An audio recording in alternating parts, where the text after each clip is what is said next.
咁你喺街市平時買嗰啲魚咧，就咁撈上嚟咧就湯，跟住你就蒸啦。但係呢一個咧經過特別處理咧，佢特別鮮味嘅。咁呢個所以佢叫做一夜鮮，而且佢咧就應用嗰個叫做咩肽啊？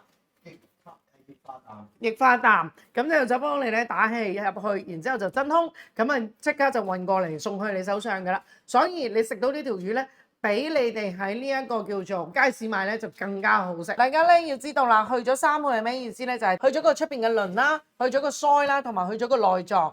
呢一個魚咧，大家翻去咧就先就係好簡單剪開包裝，跟住去水喉嗰度係咁樣沖一沖，跟住咧我哋就抹乾佢就蒸啦，好唔好？咁呢個魚咧可以蒸啦，可以煎啦，可以燜。咁我哋自己測試過啦，蒸係最好食、最鮮味嘅。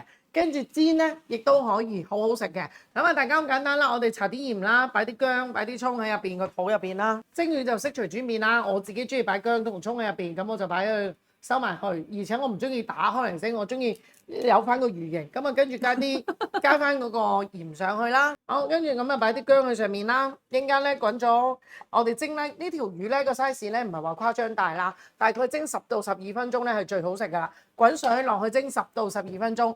好，整好啦條魚，佢係做過一夜鮮嘅處理㗎，咁所以咧食落去咧，你會覺得哇，比平時我哋喺街市食咧仲鮮味啲喎。